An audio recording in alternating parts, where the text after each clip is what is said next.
Alors après l'eau potable, vous êtes ici accueillis sur une station de traitement des eaux usées. Donc les eaux usées sont usées par les usagers, sont rejetées au tout à l'égout, puisqu'évidemment il y a le tout à l'égout ici à Saint-Dié-des-Vosges.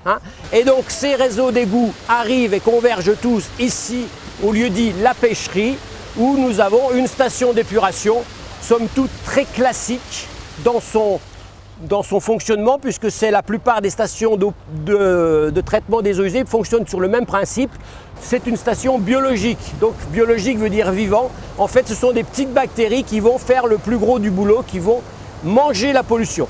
Mais avant de manger la pollution, les bactéries, il faut qu'on leur enlève un petit peu tout ce qui n'est pas très digeste pour elles, à savoir le sable, les petits cailloux, la graisse, les papiers, les plastiques et des tas de choses non biodégradables. La plupart des choses qui sont versées dans le réseau d'assainissement sont dites biodégradables. D'ailleurs, les usagers sont informés, ils ne doivent pas déverser dans le réseau d'eau usée de l'essence, des hydrocarbures, bien sûr, des produits chimiques toxiques, puisque ça peut être dangereux à la fois pour les gens qui travaillent ici, pour les égoutiers qui débouchent, et puis pour les petites bactéries qu'on ira voir, façon de parler. Il faut trouver une solution pour séparer tous ces petits morceaux de pollution de l'eau. Et la solution la plus économique qui a été inventée, alors je dis bien inventée, au début du XXe siècle par des scientifiques, donc beaucoup de Français, en particulier de l'Institut Pasteur de Lille, c'était de dire on va élever des bactéries qui vont oxyder, qui vont manger cette pollution. Alors cette bonne pollution, puisqu'elle est biodégradable, les bactéries ne peuvent pas manger quelque chose de toxique. Alors ces bactéries, pour vivre, elles ont besoin de quoi? Elles ont besoin d'un habitat, c'est ce bassin, c'est ces bassins. Ils font à peu près 5 mètres de profondeur. À l'intérieur, on va donc avoir les bactéries et on va devoir avoir la nourriture et la boisson. Donc ce sont les eaux d'égout qui arrivent tous les jours, à raison de 3000 mètres cubes, 3 millions de litres d'eau usée tous les jours. Donc c'est la nourriture pour les bactéries. Et puis ces bactéries sont des bactéries aérobies, c'est-à-dire qu'elles ont besoin d'oxygène pour respirer. Ce ne sont pas des bactéries de la fermentation comme on trouve dans les fosses septiques, parce que là, ça sentirait très mauvais. D'ailleurs, là, vous êtes peut-être surpris de constater que ça ne sent plus mauvais. On a une odeur de terre humide, on va dire, un peu de lessive aussi, puisqu'on va se triper. Donc, combien y a-t-il de bactéries dans ce bassin? Je vais vous le dire, parce que c'est un peu mon boulot de savoir combien il y en a, puisque je fais de l'élevage ici. Il faut savoir que pour 1 kg de matière organique, pour ne pas dire merde, n'est-ce pas? Il nous faut 10 kg de bactéries. C'est le rapport de 1 à 10 entre les mangeurs de pollution et la pollution. Donc, comme je connais tous les jours la pollution qui rentre, je sais qu'il faut que j'élève environ, ici, une vingtaine de tonnes de bactéries. Alors, comment je sais que j'ai 20 tonnes de bactéries? On va les analyser régulièrement au microscope, on va les peser, on va les observer. Et donc, combien il y en a? Il faut savoir que dans 1 gramme de bactéries, il y a à peu près 1000 milliards de bactéries.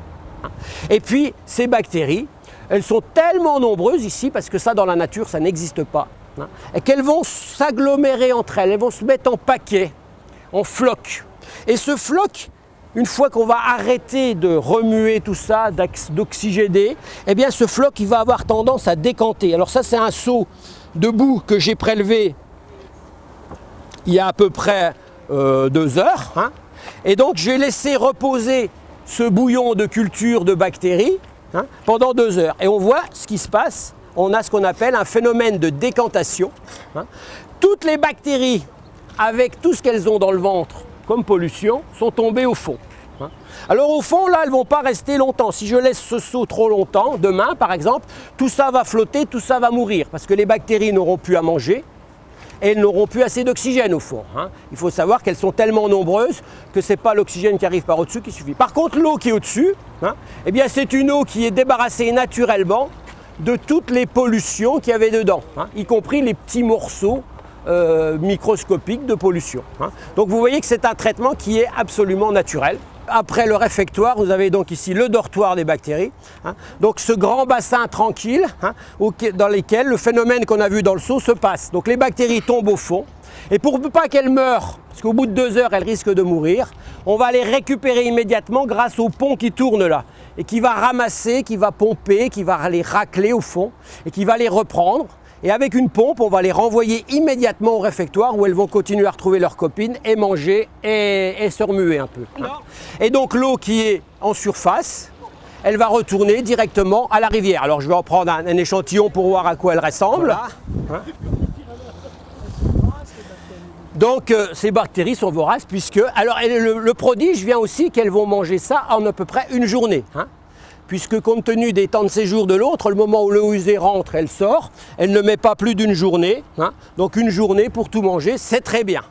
Donc là on voit, donc l'œil averti du spécialiste, quand on voit un reflet comme ça sur un clarificateur noir brillant, on est sûr de la qualité de l'eau.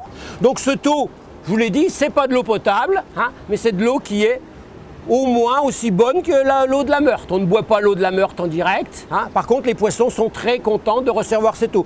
Je vous rappelle que cette station a été parmi les premières en France, il faut quand même le noter, à être mise ce qu'on appelle aux normes européennes. C'est-à-dire qu'elle était capable de traiter toute la pollution qu'on lui demandait de traiter, à savoir la pollution organique, donc tout ce qui est excrément bien sûr c'est le minimum, mais aussi pouvoir traiter les deux pollutions émergentes des années 90, à savoir l'azote et le phosphore.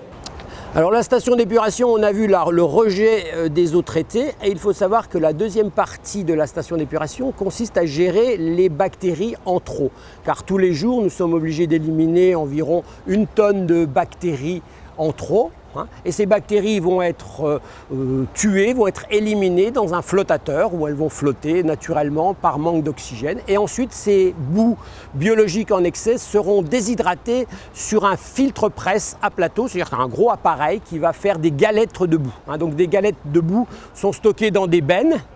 Et tous les jours, on a à peu près une quantité importante de ces boues qui vont partir. Alors la destination phare de ces boues, c'est un recyclage.